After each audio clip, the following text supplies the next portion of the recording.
Hello, hello, hello, and welcome back to Awful Movie Reviews. I suggest we get on our horses and get out of here right now.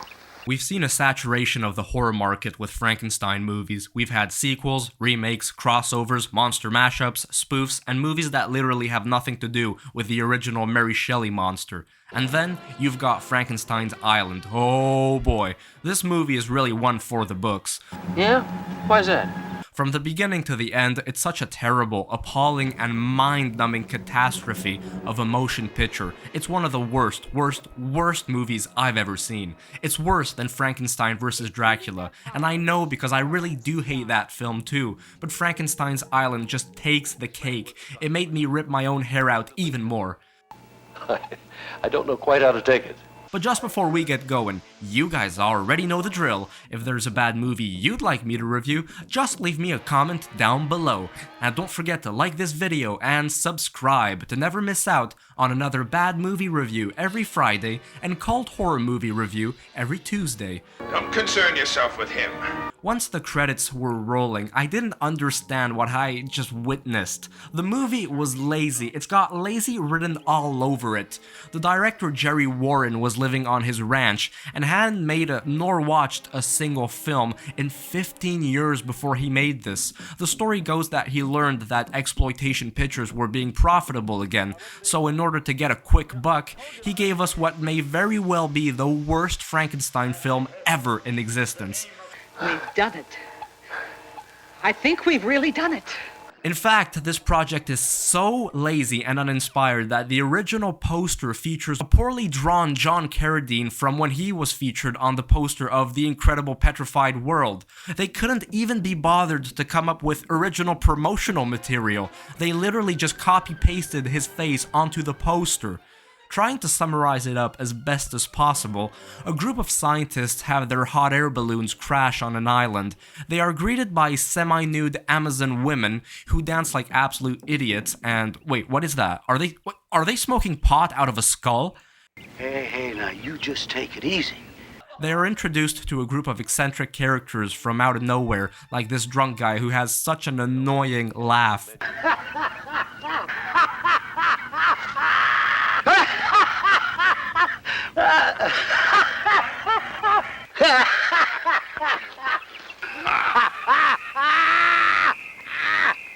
Finally, after all that shit, they meet Mrs. Frankenstein. She's the descendant of Dr. Frankenstein. Actually, it's Von Helsing. I don't prefer my married name.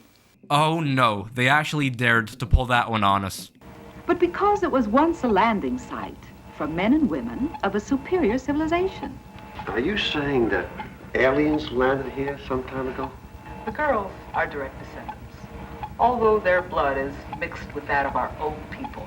Okay, this just gets weirder as the story unfolds. And you fellows have stepped right inside of it. What else could we possibly be in for? The power! The power! There's gotta be a good explanation for this, come on! So John Carradine plays Dr. Frankenstein, whose thoughts are being kept alive by a brain in a jar. That's genius. So, the descendant of Dr. Frankenstein, who previously was part of the Van Helsing family of vampire hunters, now lives on a secluded, deserted island with half-human, half-alien tribal women, and she keeps the living thoughts of Dr. Frankenstein alive through a brain in a jar and electric power. So that's your story. All that John Carradine does is appear in these sorts of crappy holograms, saying some vague stuff that no one understands or even cares about. At this point, it's just sad. I feel like they shouldn't even have credited him for being in such a picture. He was given such an effortless and lame role, in my opinion. And, in the last 15 minutes, the Frankenstein monster, the one and only we've all been waiting for, makes an appearance. Which makes no fucking sense because the characters insist that it's the original creature that was designed by Dr. Frankenstein himself, but this monster was created in the German Bavarian Alps, not on some small shitty deserted island in the middle of the ocean that no one cares about. So much has happened. Really? The actors are also so good that they show us their talents in martial arts. Isn't that just the most convincing and well-done fight scenes ever in a movie?